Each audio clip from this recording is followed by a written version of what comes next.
علی محمد خان، آپ کی جماعت کی طرف سے ایک مجھے بظاہر تاثر یہ مل رہا ہے کہ آپ لوگ پبلک کو موبلائز کرنے کی طرف جا رہے ہیں. آپ اینٹیسپیٹ کر رہے ہیں کہ گیم آپ کے ہاتھ سے نکل رہی ہے، لائز آپ کو چھوڑ رہے ہیں، تو رابطہ عوام مہم کی جائے. یہ نہ ہو کہ الیکشن آن پڑے اور ہم پیچھے رہ جائیں. آپ اینٹیسپیٹ کر رہے ہیں کہ کچھ ہونے جا رہا ہے؟ نہیں، میرا نہیں خیال. دیکھیں، خیبر پختونخوا جس صوبے سے میرا تعلق ہے وہاں دوسرا فیز ہونے لگا ہے ابھی بلدیات کا، اور پنجاب میں بھی آنے والا ہے. اس میں بیچ میں ہمارے پاس سپیس ہے کیونکہ شیڈیول جب اناؤنس ہو جائے گا پھر وزرائے کرام بالخصوص محترم وزیر اعظم صاحب نہیں جا سکیں گے. اور دوسری چیز یہ ہے کہ عمران خان صاحب عوامی آدمی ہیں، عوامی وزیر اعظم ہیں، زیادہ عرصہ وہ عوام سے دور رہتے بھی نہیں ہیں. اور اب چونکہ ہم چوتھے سال میں ہیں، اس کے بعد پانچواں سال سٹارٹ ہوگا. آپ کے جتنے پروجیکٹس ہیں وہ آہستہ آہستہ میچور ہونے کی طرف جا رہے ہیں. کوئی بھی پولیٹیکل گورنمنٹ اپنے آخری سال جو سٹارٹ ہو رہا ہوتا ہے تو آپ ایک الیکشن موڈ میں آ رہے ہوتے ہیں. یہ تو پتہ نہیں کس سوچ میں ہیں. ہم تو 2023 فوکس کیے ہوئے ہیں کہ اس سے پہلے ہم نے اپنے پروجیکٹس جو ہمارے ریفارمز ہیں ان کو ہم نے میچور کرنا ہے، ان کو ہم نے گراؤنڈ پہ لے کے آنا ہے.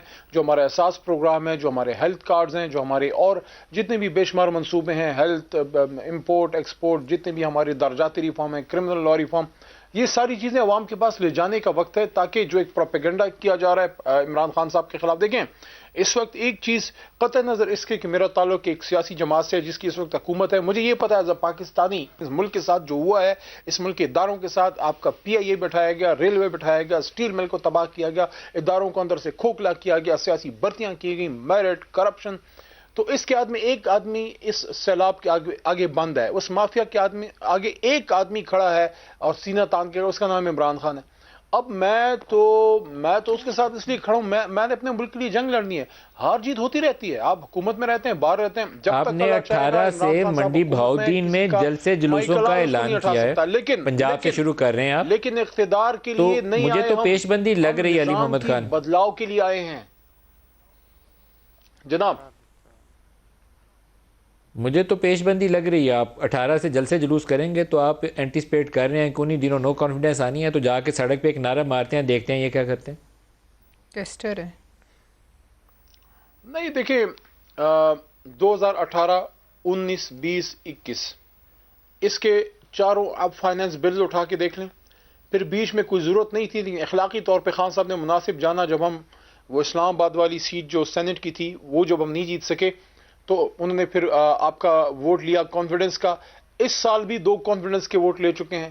ایک آپ کا بجٹ کا ویسی کانفیڈنس کا ووٹ ہوتا ہے فائنانس بل، دوسرا فائنانس امینڈمنٹ بل، تیسرا بھی قومی سینٹ سے. آپ مجھے بتائیں کون سا وزیر اعظم آپ کی یادداشت میں ہے جو اتنا سا بھی چیلنج آتا ہے کہتا ہے پٹ کرو، دیکھی جائے گی.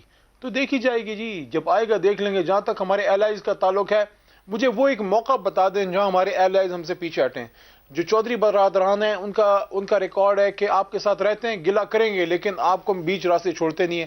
ایم کیو ایم کے ساتھ ہماری ایک بہترین انڈرسٹینڈنگ ہے. جہاں تک جی ڈی اے اور بلوچستان عوامی پارٹی کا تعلق ہے، we are in good terms. اس وقت ابھی جو ایک ڈیسائیڈنگ ووٹ پاکستان تحریک انصاف کی حکومت کو دیا جب 42-42 کا بیلنس ہوا، میڈم بیٹھی ہیں، ہماری بہن بیٹھی ہیں، سینٹر صاحبہ بیٹھی ہیں، پلوا شاہ صاحبہ، تو ان کے بھی 42 ووٹ تھے، ہمارے بھی 42 ووٹ تھے. سخت کرٹیکل ٹائم پہ جو بیلنسنگ ووٹ تھا وہ چیئرمین صاحب نے حکومت کو دیا، اور چیئرمین صاحب کا تعلق بلوچستان عوامی پارٹی سے ہے. تو دیر یور الائز آر، وہ تو لائن ڈرا کر کے آپ کو بتا چکے ہیں وہ کس طرف کھڑے ہیں.